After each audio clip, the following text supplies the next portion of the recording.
All right, let's jump right in. We're going somewhere pretty special today. A small, well-known village deep in the heart of Maramuresh, Romania. And believe me, there's a story unfolding there that's just full of medicine, tradition, and a whole lot of mystery. So, this is a place you might think you know. But what if everything it's famous for, what if that was just scratching the surface? What if there was something else going on? A powerful promise of healing that's pulling people in from every corner of the globe. Yeah, when you hear the name Săpânța, this is probably what pops into your head, right? The Mary Cemetery. And I mean, it is absolutely one of a kind. It's this incredible open-air museum where death isn't just about sadness. It's met with art, poetry, even some humor, all carved into these super vibrant blue crosses. This is the story that put the village on the map. But that's the story everyone knows. Today, a totally different kind of pilgrimage is happening. People are showing up, and they're not just tourists coming to see the cemetery. They're coming with hope. They're looking for relief from things that, modern medicine hasn't been able to fix. They're all coming for one person, a doctor. So let's meet the man at the center of all this. His name is Dr. Vasile Bodnar. And get this, people have started calling him a Zamokshian doctor. That's a title that ties him all the way back to the ancient healers of the Dacian tribes, the people who lived in these exact lands thousands of years ago. Pretty heavy, right?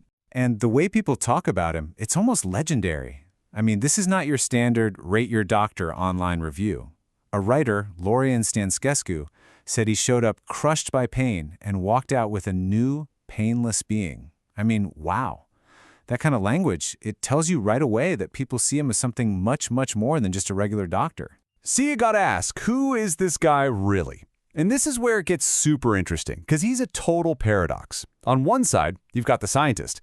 He's a graduate of general medicine, a trained OB/GYN, he's even managed a hospital. He has all the credentials. But on the other side, he's a traditionalist.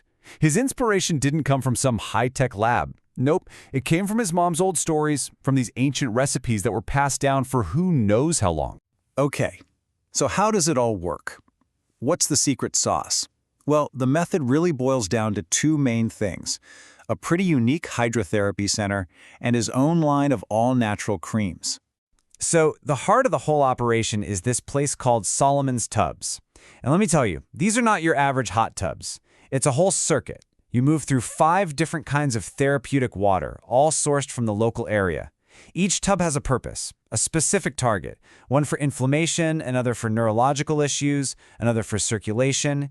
It's this really complex, step-by-step treatment using just water. And this is where you really see his two worlds thing in action. You've got the old school stuff like saunas and tubs, but right next to them, you'll find some seriously modern tech. He's got a hyperbaric oxygen chamber, which he actually calls a therapy used by Americans. And he's using it alongside ancient practices like chiropractic adjustments and detox diets. He even mixes it all up by giving injections of his own natural formulas. It's a real blend. Which brings us to Regenerol. This is his signature cream, his big invention. And it is not some synthetic drug from a big pharma company. Just look at the ingredients here. It's like a greatest hits album of folk remedies. You've got chili pepper for pain, marigold for regeneration, fir resin for recovery. These are literally what are called old wives' remedies, or leacuri babești in Romania. But they've been refined and bottled by a modern doctor. Okay, so we've got the man and his method. But the big question is, does it actually work? What are the results? And this is where the story really takes a turn, moving away from just theory and into the real lives of the people who go there. Remember that writer we mentioned, Lorian Stanscescu? Well, he said he was dealing with paralysis on his left side. And according to him, after just 5 days of the whole regimen, the waters, the shots, the food, he felt like he had risen from physical and spiritual collapse. I mean, that is a powerful, almost biblical way to describe a recovery. And it's not an isolated case. Here's another one, a testimonial from the family of a 10-year-old girl with muscular dystrophy. They said for years she was in constant pain. Constant. Then after only 3 days at the center, they claimed the pain just disappeared. Completely. Her family literally said, "Now my daughter is another child." Just imagine hearing that. Now, Dr. Bodnar is pretty active online, sharing these kinds of success stories on places like TikTok. And his message is always super simple, really positive. He just says, as a doctor, nothing makes him happier than seeing his patients leave with a smile on their face. It's all about hope and positive results. But then you look at the comments section on those same posts, and it paints a slightly different picture. You see this wild mix of incredible hope and just total confusion. People are flooding the comments, desperate for answers. What does this treat? How much is it? What do you actually do there? And maybe the most amazing comments are the ones that say, hey, I'm literally from Săpânța. Where is this place?